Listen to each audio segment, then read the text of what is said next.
Bismillahirrahmanirrahim. Assalamualaikum warahmatullahi wabarakatuh. Alhamdulillahi rabbil alamin. Wa bihi nasta'inu ala umurid dunya waddin. Wassalatu wassalamu ala rasulihil amin. Nabiyina Muhammad wa ala alihi wa ashabihi wa man tabi'ahum bi ihsanin ila yaumiddin, amma ba'd.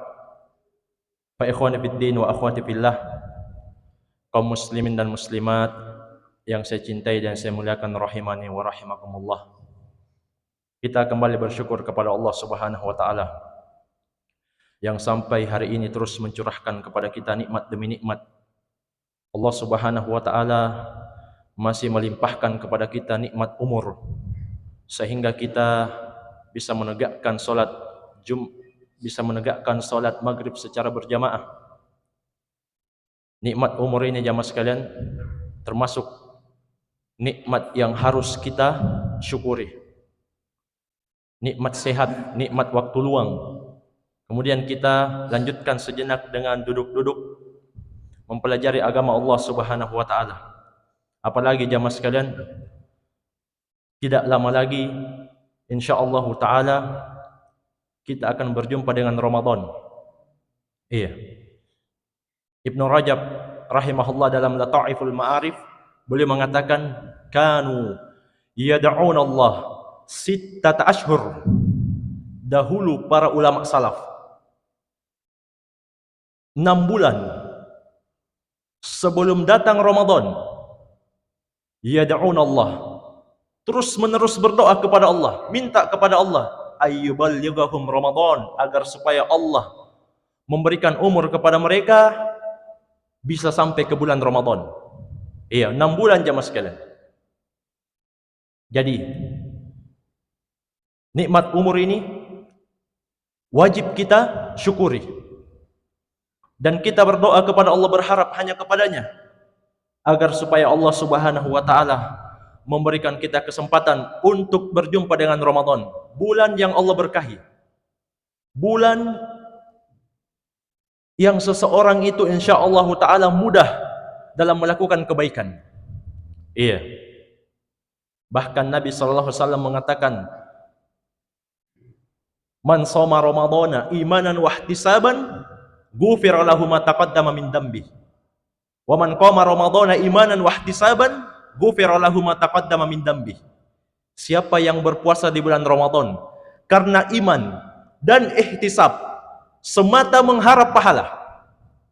Demikian pula siapa yang melakukan qiyam masuk di dalamnya salat tarawih di bulan Ramadan karena iman dan mengharap pahala. Iya. Jadi ibadah itu harus mengharap jamaah sekalian. Tidak sebagaimana yang didengung-dengungkan oleh sebagian kelompok. Katanya jenjang ibadah yang paling tinggi itu kalau sudah tidak berharap. Bukan berharap surga, bukan takut neraka, semata cinta. Iya. Perhatikan sifat orang-orang yang beriman yang Allah puji dalam Al-Quran. Innama nut'imukum. Allah Subhanahu wa ta'ala memberikan gambaran ucapan orang-orang yang beriman. Innama nut'imukum liwajhillah. Sesungguhnya kami itu memberikan sedekah kepada kalian semata mengharap wajah Allah. Apa maksudnya jamaah sekalian? Ikhlas, tulus, mengharap surga, sehingga kalau dia masuk surga bisa mendapatkan puncak kenikmatan, mengharap atau melihat wajah Allah Subhanahu wa taala. Itu puncak kenikmatan. Memandang wajah Allah. Wujuhu yawma idin nadhirah ila rabbiha nadhirah. Wajah-wajah ketika itu berseri-seri kepada Tuhannya mereka memandang. Jadi perhatikan, Allah puji ucapan orang yang beriman, sesungguhnya kami memberi makan, memberi sedekah kepada kalian itu liwajhillah, semata mengharap wajah Allah. La nuridu minkum jazaan wala syukura. Kami tidak berharap sama sekali dari kalian balasan, tidak pula hanya sekedar ucapan terima kasih. Yang salah itu jamaah sekalian, kalau kita ibadah, kita harap kepada manusia, itu yang salah. Tapi kalau kita ibadah cinta karena Allah, kita bangun ibadah kita karena cinta semata kepada Allah, takut semata kepada Allah, berharap hanya apa yang ada di sisi Allah, itu ibadahnya para nabi dan rasul. Itu ibadah yang dipuji. Yang tidak boleh itu takut dan berharap kepada makhluk. Iya. Jadi kalau kita ibadah berharap hanya apa yang ada di sisi Allah, itu yang dipuji. Iya. Dan jamaah sekalian, orang yang puasa, demikian pula solat malam, termasuk solat tarawih, karena iman dan mengharap hanya apa yang ada di sisi Allah, ghufira lahu ma taqaddama min dambi. Allah akan maafkan dosa-dosanya yang telah lalu. Iya. Ini diantara sedikit dari keutamaan Ramadan. Masih banyak lagi. Iya. Karena itu para ulama salaf dari dulu terus menerus berdoa meminta hanya kepada Allah agar supaya Allah menyampaikan, memberikan umur kepada mereka untuk sampai ke bulan Ramadan. Iya. Dan Allah Subhanahu wa taala telah berjanji jemaah sekalian, wa idza sa'alaka ibadi anni fa inni qarib. Jika hamba-hambaku bertanya kepadamu wahai Muhammad tentang aku, fa inni qarib, katakan sungguh saya dekat. Iya. Allah katakan, sampaikan kepada hambaku, sungguh saya dekat. Ujibu da'watad da'i idza da'an. Saya pasti mengabulkan doa orang-orang yang meminta ketika dia berdoa. Ini janji Allah Subhanahu wa taala. Kedekatan Allah itu ada dua. Kedekatan ilmunya, sehingga tidak ada makhluk yang bisa lepas dari pengawasan Allah Subhanahu wa taala. Mukmin maupun kafir, semua Allah akan balas, semua Allah tahu apa yang mereka lakukan. Dan kedekatan yang kedua, kedekatan pertolongan Allah kepada hamba-hambanya, dan kedekatan Allah akan mengabulkan doa orang-orang yang meminta hanya kepadanya. Iya, karena itu jamaah sekalian, perbanyak doa, minta kepada Allah Subhanahu wa taala agar supaya Allah memberikan kita umur, kesehatan, dan juga taufik supaya kita bisa sampai ke Ramadan dan kita bisa memanfaatkan Ramadan semaksimal mungkin. Karena ada juga jamaah sekalian, orang yang sampai ke Ramadan tidak diberikan taufik. Banyak juga jamaah sekalian. Iya. Mereka hanya memakai atau menggunakan waktu-waktu di bulan Ramadan untuk apa jamaah sekalian? Untuk bukber. Iya. Buka puasa bersama, makan sampai kenyang, tidak sholat maghrib. Iya. Atau berburu takjil. Atau iya, begadang sampai subuh. Bangunkan orang sahur dan sholat subuh. Tiba saatnya sholat subuh, dia yang tidur. Iya. Kenapa jamaah sekalian? Tidak diberikan taufik. Karena itu minta kepada Allah taufik itu sangat kita butuhkan. Iya. Dan kita bersyukur jamaah sekalian, sampai hari ini Allah Subhanahu wa taala berikan kita umur. Manfaatkan memang jamaah sekalian. Kata Nabi sallallahu alaihi wasallam, "A'maru ummati ma bainas sittin was sab'in." Umur umatku itu hanyalah berkisar dari 60 sampai 70. Iya. Wa aqalluhum man yajuzu dzalik. Sedikit yang lewat dari itu. Iya. Dan malam Ramadan nanti ada Lailatul Qadar.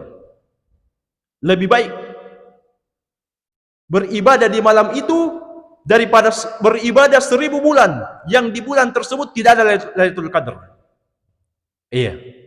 Kata Imam Ibnul Qayyim rahimahullah, kata beliau, jangankan Ramadan di 10 terakhir, seandainya Ramadan itu turun dalam setahun, kata Imam Ibnul Qayyim rahimahullah, saya akan hidupkan semua setahun penuh itu ibadah. Iya, ini Ibnul Qayyim rahimahullah ta'ala, semangatnya ibadah. Iya. Apalagi Ramadan hanya di 10 terakhir. Itu sangat diharapkan. 10 terakhir dan di malam-malam ganjil. Tapi tidak menutup kemungkinan di malam-malam genap. Tapi kata Imam Ibnul Qayyim rahimahullah, seandainya Ramadan itu ada di 1 tahun, kita tidak tahu di mana dia turun, maka kata Imam Ibnul Qayyim rahimahullah, saya akan hidupkan semua setahun itu dengan ibadah. Iya. Karena itu jamaah sekalian, demikian pula kita bersyukur kita bisa melanjutkan kajian kitab Sahih Al-Adabul Mufrad, hadits-hadits sahih yang diambil dari kitab Al-Adabul Mufrad karya Amirul Mukminin fil Hadits Muhammad bin Ismail Al-Bukhari rahimahullahu taala, sudah memasuki bab la yasubbu walidayhi. Tidak boleh seseorang itu mencaci kedua orang tuanya. Iya. Al-Bukhari rahimahullah mengatakan an Abdullah ibn Umar radhiyallahu anhu qala Nabi sallallahu alaihi wasallam, dari Abdullah ibn Umar, beliau mengatakan Rasulullah sallallahu alaihi wasallam pernah bersabda, minal kabair ayashtimar rajul walidayhi. Termasuk kabair, maksudnya termasuk dosa-dosa besar, seseorang itu mencaci kedua orang tuanya, menghina ibu bapaknya. Faqalu, maka sahabat tanya, sahabat heran, kaifa yashtimu? Bagaimana bentuknya orang mencela orang tuanya? Qala, kata Nabi sallallahu alaihi wasallam, yashtimur rajul fa yashtimu abahu wa ummahu. Seseorang menghina orang lain sehingga orang yang dia hina itu membalas menghina bapaknya atau mamanya atau ibunya atau umminya. Jadi dia tidak langsung menghina jamaah sekalian. Yang dia hina orang tuanya orang lain atau orang lain dia hina, sehingga dia tahu sebenarnya orang lain tersebut akan membalas kepadanya dengan menghina ibunya atau bapaknya. Maka ini dianggap telah mencaci kedua orang tuanya. Karena dia menjadi sebab. Dia menjadi sebab. Ini kata Imam Ibn Battal rahimahullah, hadits ini menjadi dalil dari kaidah saddud dara'i, menutup semua pintu yang bisa mengantar kepada perbuatan yang haram. Jamaah sekalian, jadi dalam Islam itu ada kaidah saddud dari'ah, menutup semua celah, semua wasilah yang bisa mengantarkan kepada perbuatan yang haram. Walaupun dia tidak bermaksud. Misalnya Imam Ibn Battal rahimahullah menyebutkan dalil yang lain juga yang menjadi kaidah ini, firman Allah Subhanahu wa taala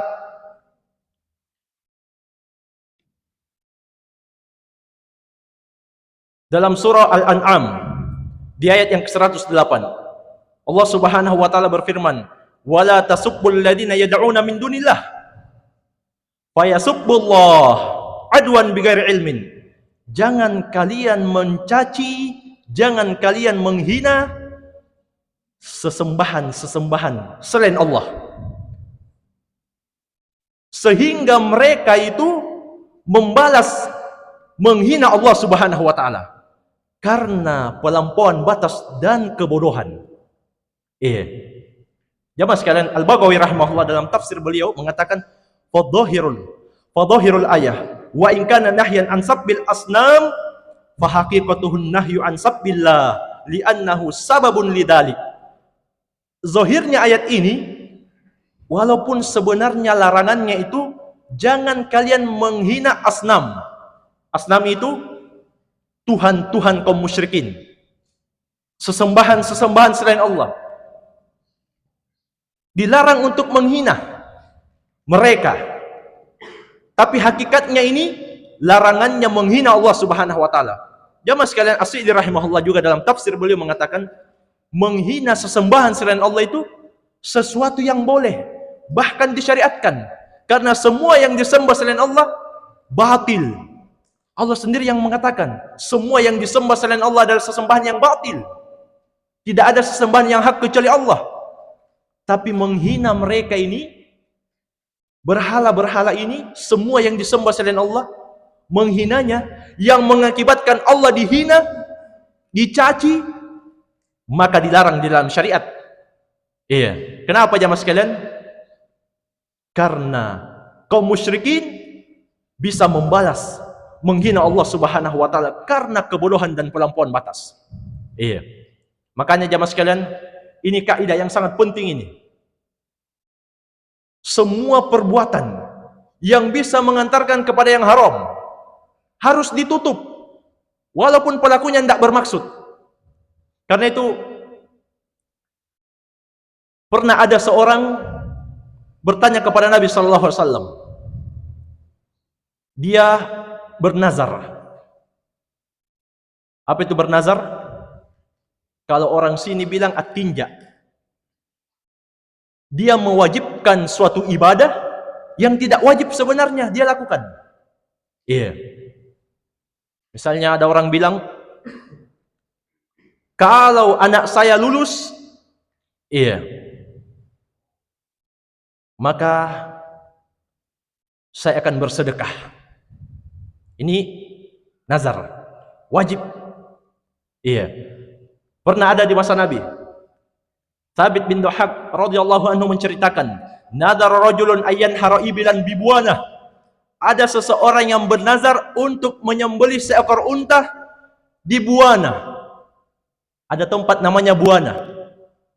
Fasa'alan Nabi, orang ini bertanya kepada Nabi sallallahu alaihi wasallam tentang nazarnya ini. Faqala, maka Nabi sallallahu alaihi wasallam mengatakan, perhatikan ya mas sekalian, hal kana fiha wathanun min awthanil jahiliyati yu'bad? Nabi tanya dulu, itu di Buana ada tidak berhala dari berhala-berhala jahiliyah yang disembah? Iya. Ditanya dulu sama Nabi sallallahu alaihi wasallam. Qalu la, mereka menjawab tidak. Tidak ada berhala. Qala, maka Nabi SAW bertanya lagi, fahal kana fiha idun min a'yadihim? Apakah di Buana itu ada id dari hari-hari id yang dimiliki oleh orang-orang jahiliyah? Apa maknanya id jamaah sekalian? Iya. Id itu sesuatu yang berulang, yang manusia jadikan tempat berkumpul. Kenapa dikatakan Idul Fitri? Kenapa dikatakan Idul Fitri? Karena hari itu tanggal 1 Syawal seseorang berkumpul dan terus menerus disyariatkan Idul Fitri sampai hari kiamat. Demikian pula Idul Adha, makanya dinamakan Id. Sesuatu yang berulang dan dijadikan tempat berkumpul. Itu makna Id. Maka Nabi tanya, di Buana itu ada tidak Id? Dari id-idnya orang-orang jahiliyah. Qalu la, sahabat menjawab tidak. Iya. Faqala Rasulullah sallallahu alaihi wasallam, maka Nabi sallallahu alaihi wasallam mengatakan, aufi binatrik, kalau begitu penuhi nazarmu. Laksanakan nazarmu. Fa innahu la wafa'a linadrin fi ma'siyatillah wala fi ma la yamliku ibnu Adam. Karena tidak boleh menunaikan nazar yang mengandung maksiat dan nazar yang sebenarnya tidak mampu dilakukan oleh anak cucu Adam. Iya. Seperti apa nazar maksiat jamaah sekalian?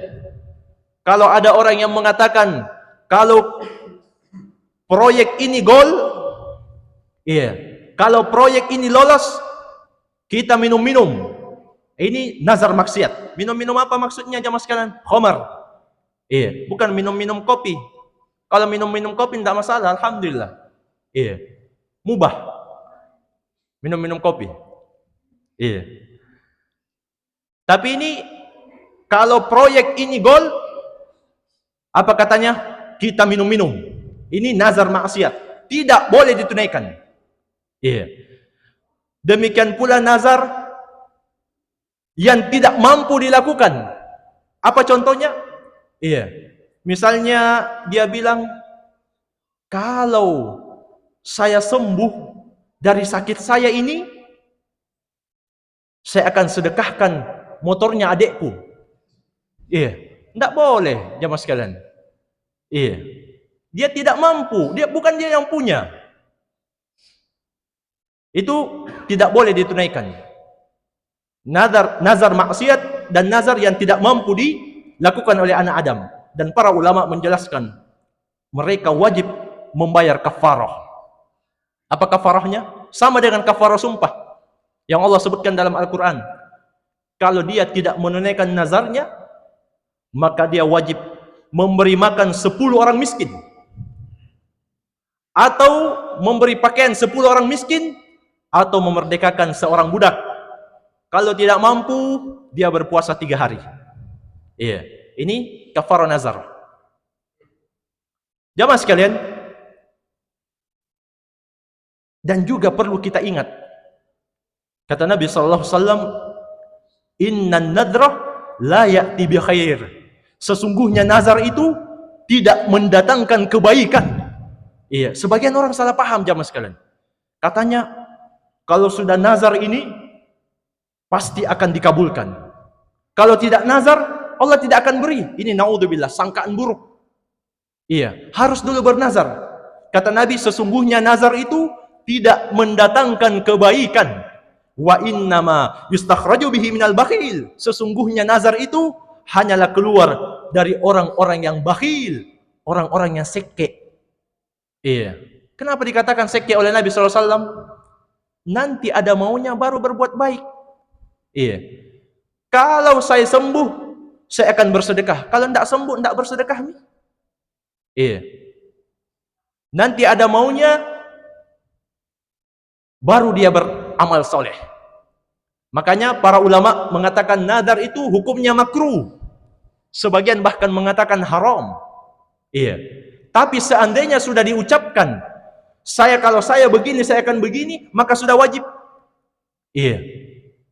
Karena Nabi mengatakan di sini, aufi binadrik, tunaikan nadarmu untuk menyembelih seekor unta di Buana. Pendalilannya di mana jamaah sekalian? Nabi bertanya, ada tidak berhala di situ? Tidak ada. Ada tidak hari Id, hari-hari yang dibesarkan oleh kaum musyrikin di situ? Mereka mengatakan tidak ada. Apa tujuannya? Para ulama mengatakan, saddan liddari'ah, supaya kita tidak menyerupai kaum musyrikin. Iya. Misalnya ada tempat jamaah sekalian, dulu diagungkan oleh kaum musyrikin, disembelih di situ kurban untuk selain Allah, maka seseorang tidak boleh menyembelih di situ, walaupun untuk Allah. Tapi ini untuk Allah, Ustaz. Saya tulus ikhlas hanya untuk Allah. Tapi di tempat penyembelihan kaum musyrikin, di tempat penyembelihan yang dulunya disembelih untuk selain Allah, tidak boleh jamaah sekalian. Kenapa? Menutup semua pintu yang bisa mengantarkan kepada syirik. Iya. Dan juga itu termasuk tasyabbuh, menyerupai orang-orang musyrik. Iya. Dan juga para ulama mengatakan itu seolah-olah kata setuju. Ikut-ikut menyembelih di tempat penyembelihannya kaum musyrikin, seolah-olah kita setuju dengan perbuatan mereka sebelumnya. Bahkan kata Syekh Shalih Al-Fauzan dalam Al-Mulakhas, walau ba'da zawalihi, walaupun sudah tidak ada, tetap dilarang. Karena itu termasuk yang difatwakan oleh Al-Lajnah Ad-Daimah rahimahumullah. Ketika itu ada Syekh Ibnu Baz rahimahullah, ada Abdul Razak Afifi dan selainnya dari para ulama kibar. Mereka mengatakan tidak boleh makan sembelihannya walaupun untuk Allah. Kalau dia menyembelih di tempat sembelihan untuk selain Allah, tidak boleh. Tidak boleh dimakan. Iya, ini fatwa Lajnah Daimah rahimahumullah taala. Ini semua untuk menutup celah yang bisa mengantarkan kepada syirik dan perbuatan yang haram. Iya. Karena itu jamaah sekalian, tidak ada itu pacaran Islami. Iya. Tidak ada pacaran yang Islami. Karena itu mengantar kepada zina. Tapi ustadz yang fatwakan, iya, lulusan luar negeri. Ustadz-ustadah. Iya. Bahkan dibuatkan film lagi. Film dakwah. Iya. Maka kita tolak dan kita bacakan firman Allah Subhanahu wa taala, "Wala taqrabuz zina."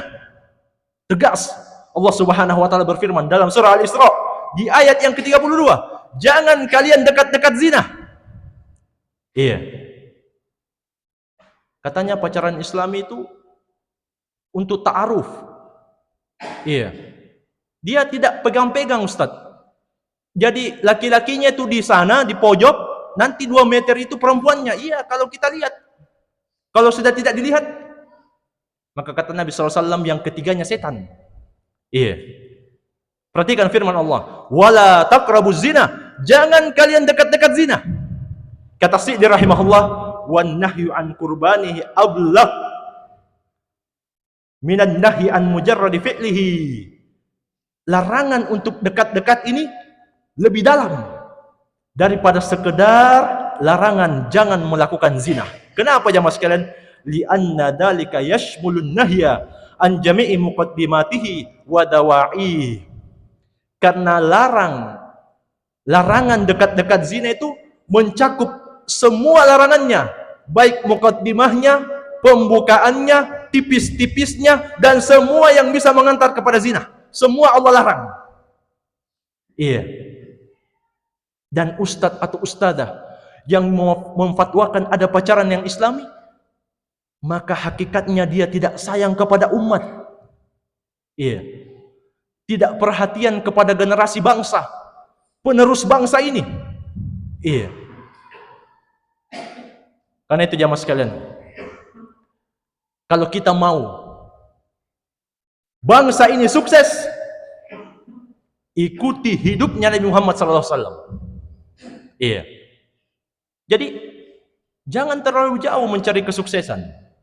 Iya. Rasulullah dan para sahabat itu manusia pilihan. Allah Subhanahu wa taala abadikan dalam Al-Qur'an. Allah puji, Allah jamin surga, Allah berikan ridhonya kepada para sahabat. Iya, apalagi kepada Nabi Muhammad SAW. Makanya aneh juga kalau ada fatwa-fatwa Nabi Muhammad belum dijamin masuk surga. Inna a'tainakal kautsar, katanya ahli tafsir.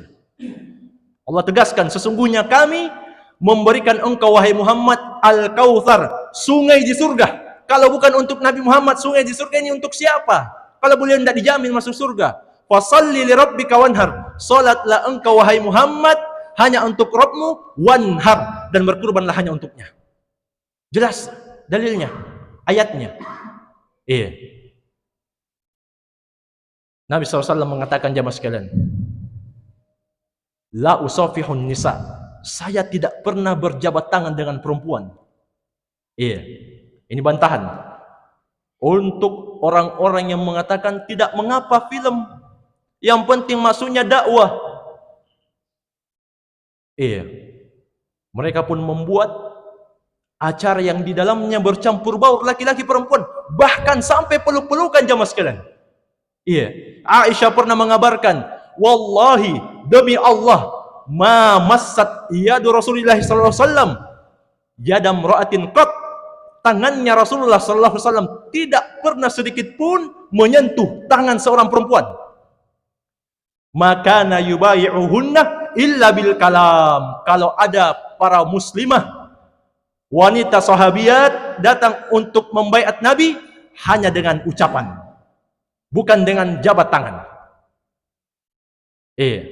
Jangan malu jamaah sekalian. Jangan malu. Ini kehidupan teladan orang yang kita cintai. Jangan kita hanya peringati sekali setahun. Iya, kenapa kamu peringati hari ulang tahunnya Nabi Muhammad? Cinta. Tapi cintanya tidak dibuktikan.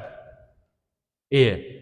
Kata Nabi sallallahu alaihi wasallam, la an yut'ana fi ra'si ahadikum bi mikhyatin min hadid khairun lahu min ayyamassa imra'atan la tahillu lahu. Ditusuknya kepala salah seorang dari kalian dengan besi.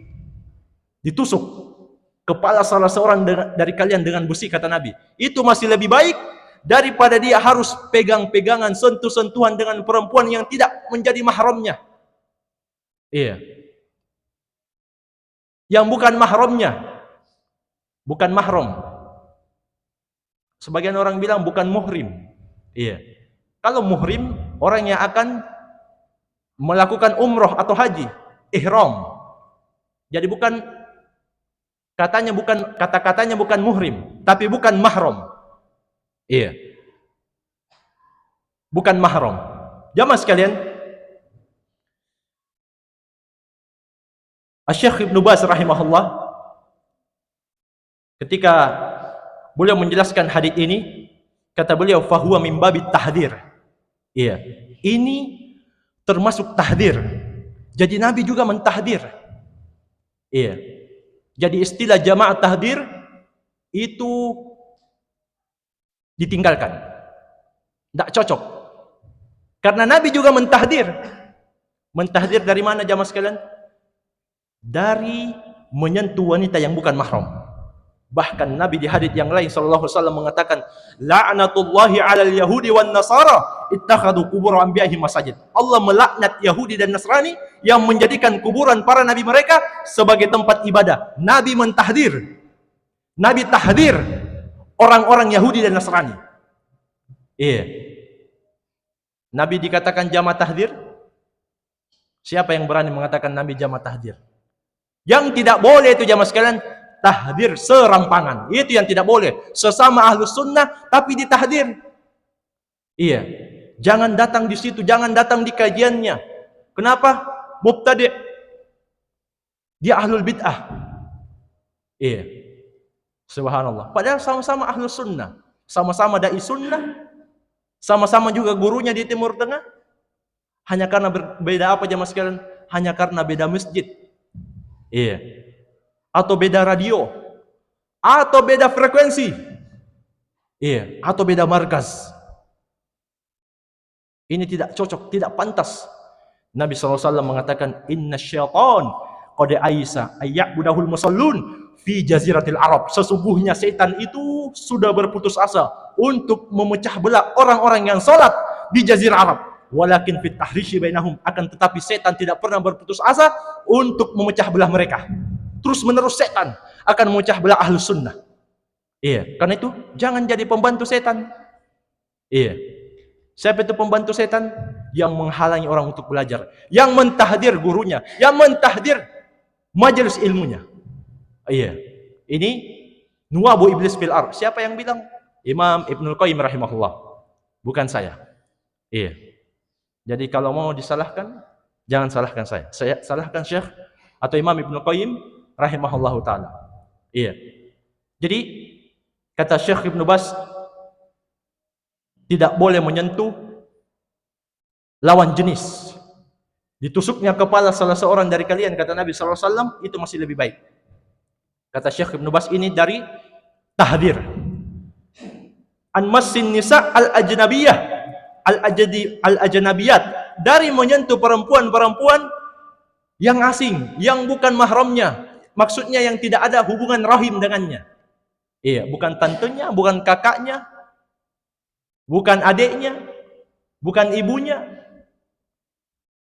Wal wajib, bahkan yang wajib, adamu mashihinna mutlaqan, tidak boleh menyentuh lawan jenis secara mutlak. Walau biduni syahwah, walaupun tanpa syahwat, tidak boleh jamaah sekalian. Iya. La yusafihuhunna wa la yamassahunna walau kana bighairi syahwat. Jangan dia berjabat tangan, jangan juga menyentuhnya walaupun tanpa syahwat. Li'anna mashahunna wasilatun ila syarr wa lihadza la tajuz musafahatul ajnabiyyah. Karena berjabat tangan dengan lawan jenis itu adalah wasilah untuk mendapatkan keburukan, kejelekan. Tidak boleh hukumnya berjabat tangan dengan lawan jenis. Jangan malu jamaah sekalian. Iya, nanti hari raya Idul Fitri, iya, tidak perlu alasan, nih kotor tanganku ini. Iya. Kalau mau diajak jabat tangan, jangan. Iya, kasih isyarat saja.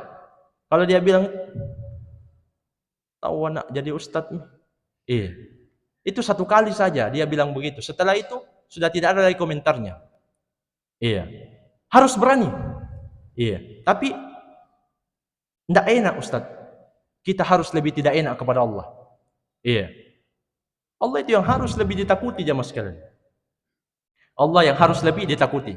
Makanya ini peringatan dari ustadz atau ustadzah yang memberikan fatwa bolehnya, iya,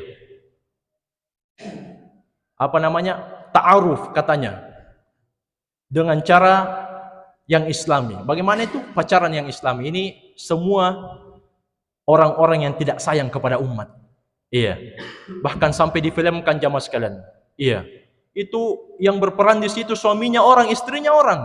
Subhanallah. Iya. Di mana ghirah? Di mana kecemburuan kalau seperti itu? Iya.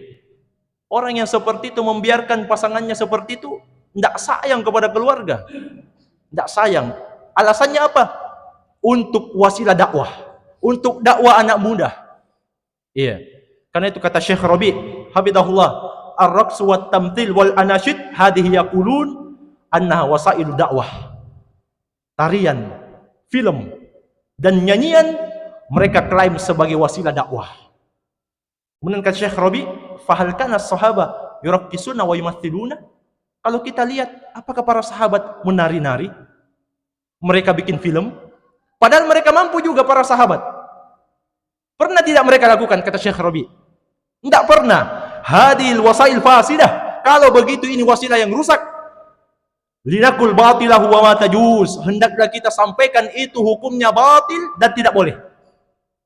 Tidak boleh bikin film dakwah yang di dalamnya bercampur baur laki-laki perempuan. Itu wasilah yang rusak. Hendaklah kita sampaikan kepada umat. Kalau memang kita cinta kepada generasi muda, kalau memang kita cinta kepada bangsa ini, iya, karena di pundak anak-anak muda mereka yang akan meneruskan negara tercinta ini. Iya, kalau mereka sudah rusak jamaah sekalian, siapa lagi yang akan meneruskan?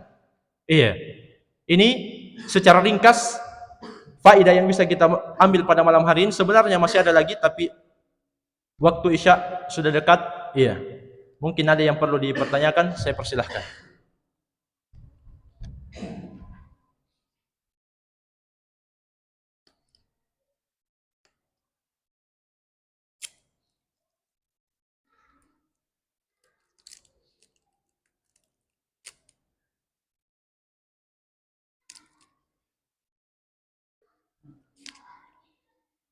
Ya, Pak.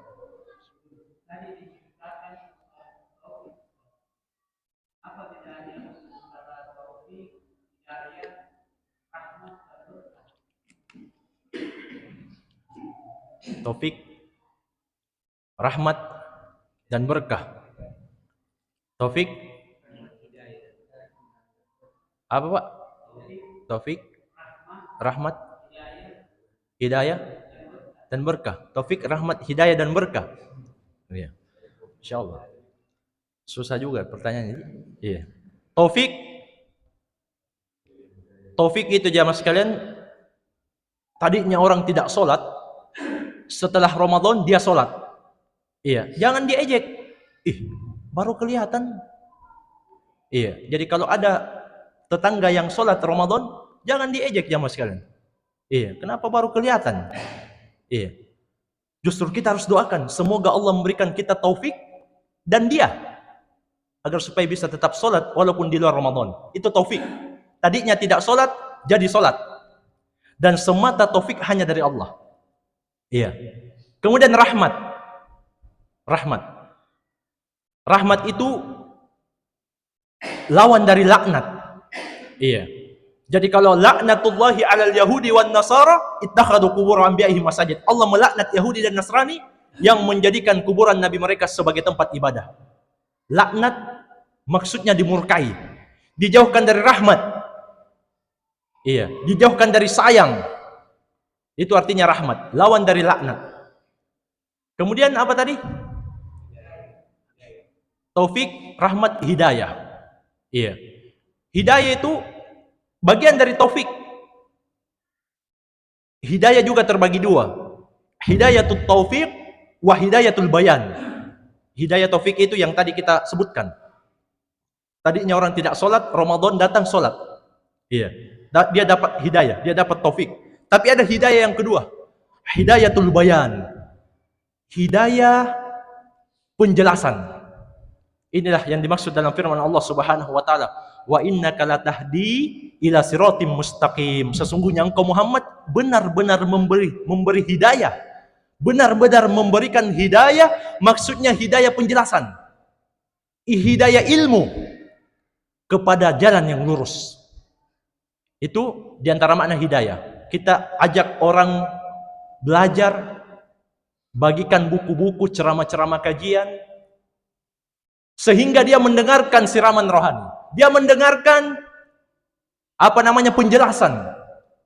Dia paham tentang agamanya, maka dia sudah mendapatkan hidayatul bayan, hidayah penjelasan. Kemudian yang terakhir, berkah. Berkah adalah, sebutkan oleh para ulama, kathratul khair wa thubutuhu. Kebaikan yang banyak dan terus menerus ada. Iya. Makanya apa doanya orang yang kita datang di pesta perkawinannya? Iya, jangan cuma iya, sudah keluar santap siang, iya, tidak didoakan. Apa doanya? Barakallahu laka. Semoga Allah memberkahimu. Iya, dalam keadaan lapang. Maksudnya apa? Semoga terus-menerus kebaikan ada padamu walaupun dalam keadaan lapang. Wa baraka alaik, dan semoga Allah memberkahimu dalam keadaan kalian berdua sempit. Jadi susah dan senang, semoga senantiasa berkah Allah, kebaikan Allah ada pada kalian berdua. Itu maknanya. Wa jama'a bainakuma fi khairin, dan semoga Allah mengumpulkan kalian berdua dalam kebaikan. Iya. Yang satu kali menikah, satu kali dapat doa. Iya. Dan kita di sini rata-rata baru satu kali dapat doa. Iya. Tidak ada maksud apa-apa. Iya. Ini hanya menyampaikan bahwa kita di sini hanya sekali dapat doa. Iya. Jamaah sekalian, sudah waktu azan, wallahu taala alam. Iya. Lebih dan kurangnya saya mohon maaf. Wabillahi taufik. Subhanakallahumma bihamdik, asyhadu an la ilaha illa anta, astaghfiruka wa atubu ilaik. Wa sallallahu ala nabiyyina Muhammadin wa alihi wasallam. Wa akhiru da'wana alhamdulillahi rabbil alamin. Wassalamualaikum warahmatullahi wabarakatuh.